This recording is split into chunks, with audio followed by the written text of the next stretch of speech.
예수 그리스도 이름으로 축복합니다.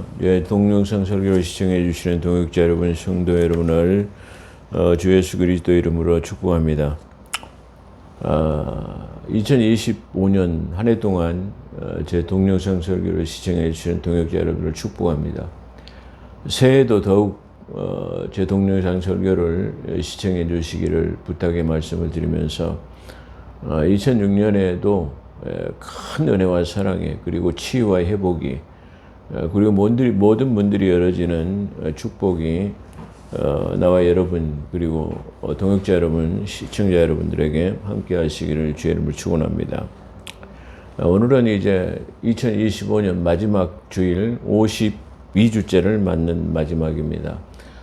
새해는 말띠라고 하죠. 말의 말띠라고 하는데요.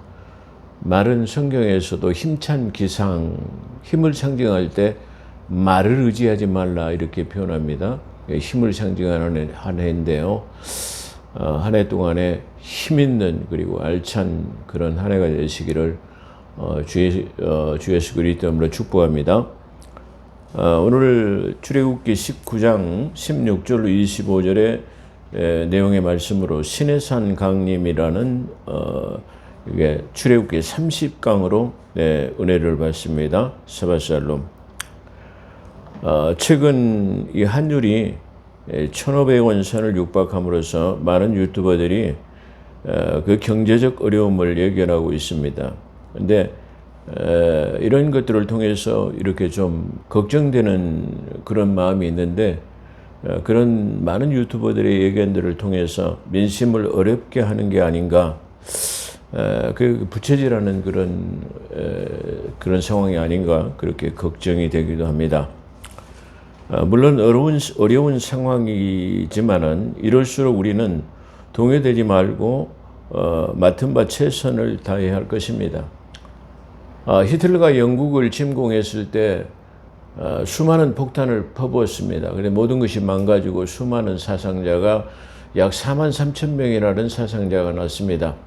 그럼에도 그들은 그 다음날 아침에 여전하게 자기 생업으로 돌아가서 빵을 굽는 사람은 빵을 굽고 이렇게 자기 맡은 바의 일을 다 했다고 합니다. 그래서 그들이 그런 말을 남겼다고 그래요. 그들이 내 빵 굽는 오븐을 망가뜨렸으나 내 레시피는 망가뜨릴 수 없다. 이렇게 해가지고 여전히 천막을 치고 빵을 굽는 일상으로 돌아가는 그런 것 때문에 히틀러가 폭탄이나 이 전쟁을 가지고 오는 사람들을 제압할 수 없다라고 그렇게 생각했답니다. 그런 것처럼 제일 중요한 것은 어려울 때일수록 동요되지 말고 자기 일상에 최선을 다하는 것이 가장 중요한 것이 아닌가 그렇게 생각이 됩니다. 많은 유튜브들은 막 돈을 빼놔라, 금을 사라, 막 기타 등등 부동산을 타라 이렇게 해가지고 금값을 부추기기도 하고 부동산 값을 부추기기도 하는 그런 일이 있습니다. 근데 절대로 우리는 그런 것에 현혹되지 않고 그냥 평상시처럼 그대로 묵묵하게 자기 일상에서 최선을 다하는 것이 아주 좋을 것이다 그렇게 생각이 됩니다. 공병호 TV에서는 환율 급등의 원인을 강성노조 그리고 무엇보다는 노란봉투법 때문에 그렇게 된 것이 아닌가 그렇게 생각을 하고 있습니다. 그러니까 우리나라가 이 강성 노조 때문에 기업하기가 힘든 데다가 또 지난번에 그 노란봉투법이 발의돼 가지고 개정됐죠. 그렇게 해가지고 많은 외국 기업들이 빠져나가게 되고 또 투자됐던 주식에 투자됐던 달러 이런 자기들이 투자했던 그런 기업들을 전부 다 빼가게 되니까 아마 이게 달러가 급등하게 된 거 아닌가 이렇게 한번 생각해 볼 수 있습니다. 그래서 강성 노조에다가 노란봉투법이 시행됐기 때문에 기업하기 어려워서 많은 기업들이 외국으로 빠져나가기 때문으로 달러가 필요하기 때문에 달러의 풍기 현상으로 원화 가치가 하락할 수밖에 없는 것으로 그렇게 평가하는가 봅니다. 또 하나의 원인은 국가 경쟁력으로서 노동임금은 고임금이지만은 그 고임금에 비해서 생산성 저하로 그러니까 월급을 많이 받는데 열심을 다해가지고 좋은 물건을 만들어내야 되는데 그냥 월급 많이 받고 놀기를 좋아하고 뭐 쉬는 거 좋아하고 일은 좀 안 하려고 하는 눈의 가시 같은 그런 모양으로 일을 하기 때문에 이게 고임금에다가 생산성 저하이기 때문에 국가 경쟁력이 다시 말해 애국으로 나갔을 때에 우리의 상품이 경쟁력을 잃고 또 그만큼 임금이 많이 되기 때문에 원가가 부상되고 또 그러기 때문에 외국에 나가는 우리의 상품이 비싸게 팔릴 수밖에 없다. 그렇기 때문에 비싼데 물건을 안 좋으면 살 사람이 없죠. 거기에다가 고임금 그래서 저생산성을 들고 있습니다. 그래서 우리는 그런 측면에서 국제시장에서 경쟁력에 밀릴 수밖에 없고 수출 부진으로 외화벌이가 되지 않기 때문에 강성노조는 이게 탈한국이 이어지고 있습니다. 그러죠? 강성노조에다가 노란봉투법에 이제 무슨 사고 나면 아주 엄벌에 취하겠다, 명예를 취소하겠다 뭐 이러니까 외국 기업들이 다 빠져나가고 또 우리나라에 있는 기업들도 노조 때문에 못 해먹겠어 해가지고 전부 다 빠져나간다. 이렇게 지금 그런 현상이 일어나기 때문이다. 그렇게 생각할 수 있습니다. 그래서 우리는 이런 악순환이 반복되어지고 있기 때문에 기업들이 노조 없는 외국어를 선호할 수밖에 없다는 우리는 그런 생각들을 좀 해봐야 됩니다. 그렇기 때문에 노조 운동을 하시는 분들은 이런 것들을 좀 깊이 생각해 봐야 되지 않겠냐 그렇게 한번 생각해 볼 수 있습니다. 또 이게 전국에 10만 명의 일자리를 가지고 있는 홈플러스가 이제 파산 위기에 직면해 있습니다. 아마 며칠 내로 이달 연말 안으로 이게 파산될 것 같은데요. 제가 그 뉴스를 접한 데 보게 되면 이 지금 이 홈플러스도 다음에 이렇게 그 기업을 하겠다고 나오는 사람이 없어요. 절충하는 사람도 없고 나서지도 않고 그런다 그래요. 왜 그러겠습니까? 거기 가봤자 노조들이 강성 노조 때문에 그 기업 움직이기가 힘들어 말이야. 그 적자투성인 그런 기업을 갖다가 인수할 필요는 없어. 그렇기 때문에 안 나타나는 거예요. 그러니까 내가 볼 때는 아마 노조를 해산하고 앞으로는 노조 운동을 안 하겠다라는 어떤 조짐이 있으면 아마 그 기업을 인수할 수 있는 사람들이 나타나지 않을까 그렇게도 생각하는데 그 강성노조 때문에 안 나타나는 거예요. 그렇다고 하면 결국은 그 사람들이 10만 명이나 되는 사람들이 일자리를 잃게 되는 그런 악순환. 그렇기 때문에 그런 것들이 이루어지고 있다는 것을 우리가 한번 생각해 볼 수 있습니다. 그러니까 강성노조는 그의 기업을 인수할 사람이 없게 되는 것이다. 이렇게 우리가 한번 생각해 볼 수 있어요. 이제 우리는 이 어려운 이 현실을 전화위복의 어떤 계기로 삼아야 할 것입니다. 생각의 자체를 우리가 바꿔야 하는 것입니다. 기업이 살아야 나라가 삽니다. 그렇잖아요. 지금 우리가 직면하고 있잖아요. 달러 수입이 안 되니까 이렇게 어려움을 겪고 있다는 걸 우리가 생각해 보면은 기업이 살아야 국가가 사는 것입니다. 또한 기업이 살아야만이 내 가정도 굳건하게 산다는 이러한 이 사실을 우리가 이제는 인식해야 합니다. 그렇기 때문에 그냥 월급만 많이 받고 쉬는 날 많이 주고 그걸 반대로 한번 생각해 보면 기업에서 월급을 주는 사람들은 한 달에 2일 며칠 시키도 안 오고 말이에요. 계속 막 그냥 연거푸 막 3일, 4일 쉬는 거, 5일 쉬는 거 보통이고 이게 이 생산성은 향상되지 아니하고 월급 줄 때만 이게 달아오고 말이야. 그럼 어떤 사람이 일해 먹겠습니까? 어떤 사람이 기업하겠습니까? 눈을 보듯이 빤한 일이에요. 그러니까 어떻게 해요? 지금 우리 강성노조라는 사람들이 자기 살 깎아먹는 시기 돼가지고 이제는 직장마저 잃게 돼가지고 이제 도산하는, 다시 파산하는, 그게 파산만 하면 됩니까? 자기 가정의 파산도 가져온다는 사실을 깊이 인식해야 돼요. 자, 우리기 때문에 월급 올라가면은 물가도 올라가는데 뭐하라고 그렇게 맨날 데모하고 이렇게 합니까? 그러잖아요? 그럼 원가가 올라가면 모든 물가가 다 올라가게 되는 것이고 또 수출도 둔화되고 이런 것들이 왜 좀 생각해 보면 뻔한 일을 가지고 이렇게 할까요? 그런 측면에서 우리는 이제 이 생각의 발상의 전환을 가져와야 된다 이렇게 생각할 수 있어요. 자기가 담고 있는 직장에 최선을 다해서 열과성을 다해서 임해야 되고 또 내가 받은 만큼, 내가 받은 페이만큼에 대해서 내가 회사에 더 보탬이 돼야 되겠다. 내가 가져간 만큼은 그래도 이익을 해줘야 되지 않겠냐. 이런 생각들을 가지고 있으면 아마 회사도, 기업도 살게 되고 또 본인도 더 살게 되고, 그렇게 해가지고 더 많은 수익을 창출하게 되면 또 회사에서는 그래, 수고 많이들 하셨습니다. 이렇게 해가지고 성과금도 지불하고 이렇게 되는데, 막 일을 안 하고 말이야. 쉬는 날은 많이 두고 월급은 몇백 프로 올려나고 그러고 막 성과금을 1년에 2,500만 원씩 내놔라 말이야. 이러면 누가 기업하겠습니까? 나라도 기업하는, 에이, 재수없어 말이야. 에이, 더러워서 못 오겠어 말이야 하고 때려치워볼 수밖에 없어요. 이제 그런 생각들을 좀 바꿔야 되지 않겠나, 그렇게 한번 생각해 볼 수 있습니다. 자, 본문으로 오늘 은혜 받습니다. 언약 백성 이스라엘, 자기 백성을 삼으시려고 자기 백성이 살아가야 할 규범을 주시기 위해서 20장에서 이제 율법이 수여되는 거죠. 십계명이 수여됩니다. 그러기 위해서 하나님의 계획은 모세를 통하여서 그것들을 전수하실 그런 계획을 가지고 계십니다. 그러므로 모세에게 힘과, 그렇게 다시 말하면 중재자 역할을 하기 위해서는 모세에게 힘을 실어줘야만, 하나님께서 모세와 직접적으로 이렇게 통한다는 사실을 알려줘야만이 백성들이 모세의 말을 믿고 모세가 전하는 것을 하나님께서 수여하신 것이라는 것을 믿게 하기 위한 힘과 권위를 실어주시기 위한 그런 계획이다. 그렇게 말씀드릴 수 있어요. 이 앞전에 그렇게 말씀드렸어요. 그래서 하나님의 계획은 모든 백성이 보는 가운데서 모세가 말씀하시기 위해서 시내산 강림이 3일째 되는 날 이루어지고 있습니다.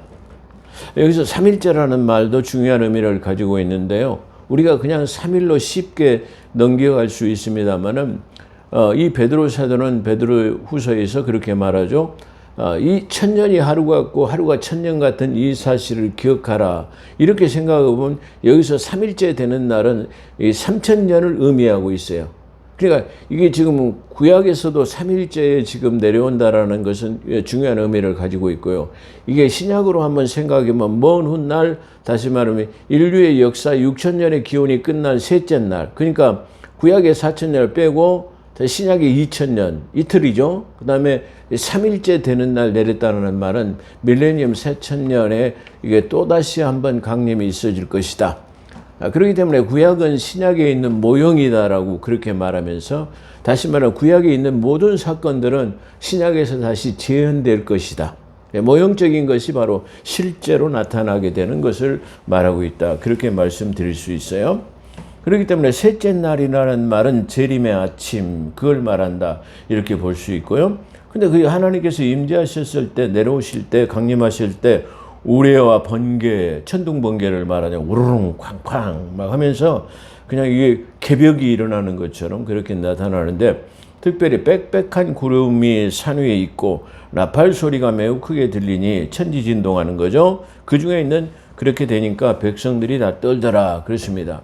그러니까 이거는 데살로니가서 4장 16절에 나타나는 주님의 재림 때 천사장의 호령, 이 호령이라는 말은 천하의 큰 막 그냥 물러가라, 만왕의 왕이신 예수 그리스도께서 나가신다라는 그런 말은 호령하는 거죠. 그러니까 옛날 과거에도 뭐 옛날 임금이 어디 가면 말이야, 물러가라 상감마마 행차시다 막 이런 것처럼, 아마 호령이라는 말은 이 다시 말하면 그냥 크게 막 이게 큰 소리로 명령해가지고 어떤 제압하는 그런 걸 말할 때 천사장의 호령과 나팔 소리.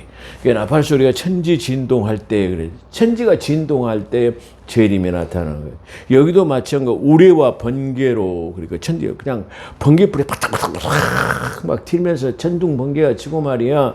그러면서 구름이 까만 구름이 가득 차게 되고 말이야. 그 구름 가운데서 하나님의 임재가 나오고 나팔 소리가 막 큰 나팔 소리가 막 이게 나니까, 이런 나팔 소리는 그냥 우리가 들어놓는 뭐 악기가 나는 그런 악기 음악 소리가 아니에요. 나팔 소리가 아니에요. 군대 가면 기상 나팔을 이렇게 빰빠라밤 하면 뭐 기상 나팔 불면 일어나죠. 그러면은 탁 그 길을 다는 사람들이 일어나갖고 태극기 탁 가지고 와가지고 말이에요. 연병장에 있는 그 깃발 기봉에다가 태극기를 탁 개양식으로 말이야, 뭐 애국가를 봉창하고 말이야, 그렇게 해가지고 탁 올리고 하루 종일 그 깃발이 흔들려다가 6시 되면 하기식이라고 해갖고 탁 또 가가지고 탁 내리고 말이야. 그런 것처럼 나팔이 불죠. 뭐 기상 나팔을 불어갖고 이렇게 한 것처럼. 그런 나팔쯤 그런 소리가 아니에요. 이 나팔 소리는 어떻게 보면 막 우리의 귀가 찢어질 만한 그런 나팔 소리. 다시 말해 이게 천지가 진동한다라는 말이야. 막 지진이 막 일어나가지고 우르릉 막 쾅쾅 이렇게 하는 소리가 나타난다 그런 말이에요. 이것이 바로 재림 때 데살로니가 4장에서 나오는 그 재림의 상황에서 똑같이 재현될 것이다. 시현될 것이다. 그걸 말하고 있어요. 그렇기 때문에 만약에 그때 예수 그리스도의 피로, 피값으로 구속함을 입지 않으면은 산들아 우리를 가리우라 그렇게 말할 수 있어요. 이게 요한계시록 14장 2절에 보면 하나님의 음성은 많은 물소리 같더라 그렇게 말했는데 그 많은 물소리가 그 물소리 가운데 내 이름을 부르는 소리가 나는데 뭐예요? 천둥 번개가 우는데 그 속에서 내 이름을 불러요. 황종선아 이렇게 아마 부르신단 말이에요. 배동이야 이렇게 아마 부르신단 말이야. 근데 내가 들릴 때 내 이름을 부를 때는 그 소리가 나한테는 뭘 소리요? 음악 소리와 함께 그 소리가 내 이름이 거기에 포함된단 말이야. 그런데 만약에 믿지 않는 사람은 거기에 뭐가 있어요? 그 소리가 다시 말하면 나를 이게 두렵게 하는 소리로 그냥 음악 소리가 아니라 내게는 이게 어떤 이 저주의 소리로 들릴 거다 말이야. 그래서 내게 들리는 소리는 음악 소리 같았는데 다른 사람들에게는 뭐요? 천둥 번개와 같이 말이야. 우르릉쾅쾅하는 두려움으로 나타날 것이다. 그걸 지금 요한계시록 14장 2절에 말하고 있습니다. 그래서 산 위에 있는 나팔 소리가 매우 크게 들리니 천지진동하는 거죠. 있는 백성들이 다 떨더라. 그러죠. 재림의 아침에는 우리가 다시 말하면 재림을 보면 안 돼요. 보면 지금 이거 예수님의 강림을 하나님의 강림을 보니까 떨잖아요. 근데 요한계시록이나 아니면 데살로니가에 보면은 우리가 주님이 재림하시기 이전에 우리는 뭐예요? 공중 들림이라고 하는 바로 이게 둘째 하늘로 들려 올라가 버려요. 그래서 천국 잔치를 하고 주님 재림할 때 같이 내려와요. 그렇기 때문에 공중 들림 받지 아니하고 뭐를 하게 되면 만약에 강림을 받게 되면 그 사람은 구원받지 못하기 때문에 산들아 우리를 가리우라 그런 두려움에 쌓이게 될 거예요. 그렇기 때문에 요한계시록 1장에 보면 뭐예요? 이게 보는 사람들은 찌른 자도 볼 것이요. 뭐예요? 어떤 사람이 요한계시록 1장 한번 3절 한번 보세요. 1장에 요한계시록 1장 한번 3절.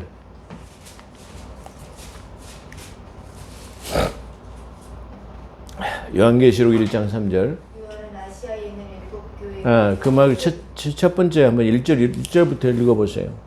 예수 그리스도의 계시라 이는 하나님이 그에게 주사 반드시 속히 일어날 일들을 그 종들에게 보이시려고 그의 천사를 요한에게 보내요. 네, 계속해서 요한은 하나님의 말씀과 예수 그리스도의 증거 곧 자기가 본 것을 다 증언하였느니라. 네, 계속해서 예언의 말씀을 읽는 자와 듣는 자와 그 가운데 기록한 것을 지키는 자는 복이 있도다. 때가 가까웁니다. 네, 계속. 요한은 아시아에 있는 7교회에 편지하노니 이제도 계시고 전에도 계셨고 장차 오실 이와 그의 보좌 앞에 있는 7명과 또 충성된 증인으로 죽은 자들 가운데에서 먼저 나시고 땅의 임금들의 머리가 되신 예수 그리스도로 말미암아 은혜와 평강이 너희에게 있기를 원하노라. 우리를 사랑하사 그의 피로 우리 죄에서 우리를 해방하시고 그의 아버지 하나님을 위하여 우리를 나라와 제사장으로 삼으신 그에게 영광과 능력이 세세토록 있기를 원하노라. 아멘. 아멘. 그러다 그가 구름을 타고 오시리라. 예, 구름 타고 오시리라. 네. 각 사람의 눈이 그를 보겠고 그를 찌른 자들도 보고. 예. 땅에 있는 모든 족속이 그를 봄으로 말미암아 예곡하리라. 할렐루야. 재림을 보게 되면 찌른 자들이 보게 되는 거예요. 그리고 만약에 땅에 있는 자들이 재림을 보면 뭐요? 곡하는 거예요. 곡하는 날이야.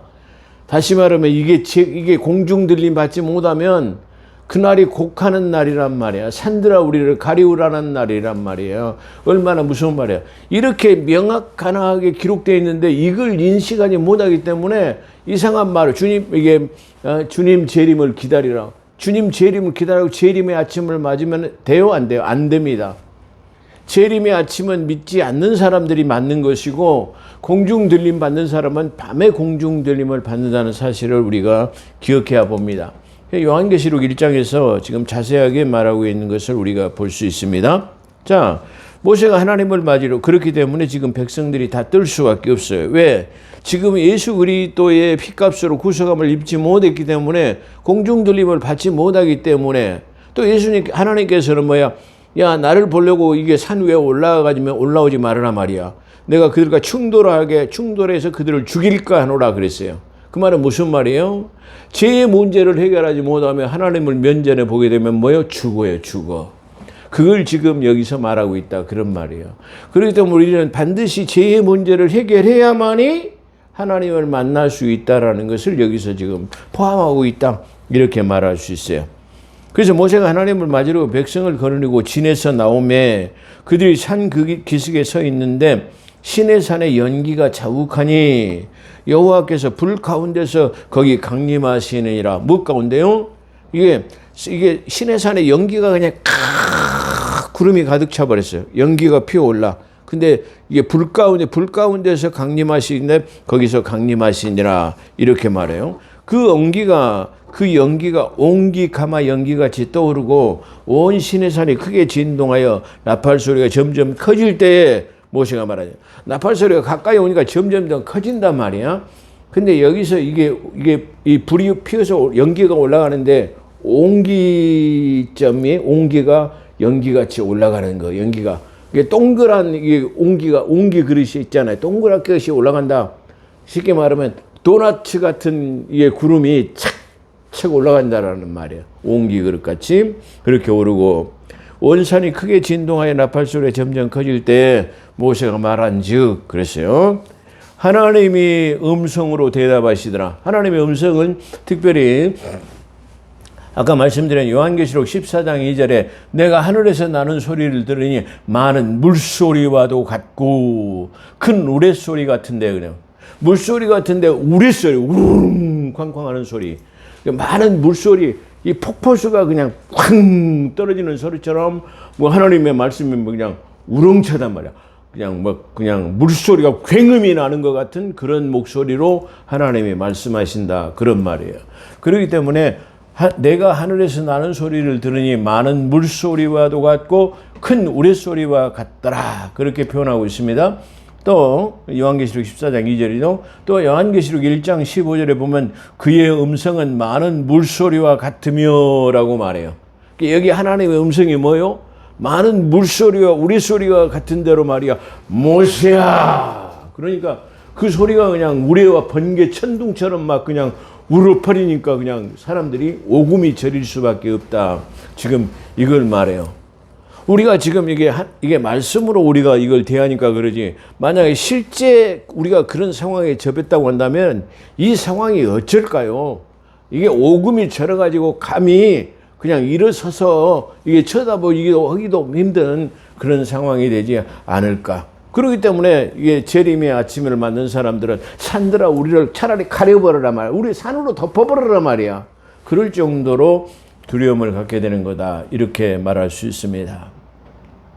여호와께서 시내산 곧 산 꼭대기에서 강림하시고 모세로 그리를 부르시니 그리로 모세야 이렇게 부르신단 말이에요. 그 모세가 올라가면 여호와께서 모세하고 이르시되 모세하고 둘이 얘기를 하신단 말이에요. 근데 모세에게 말해서 다시 한번 내려가라 말이야. 백성들에게 경고해라.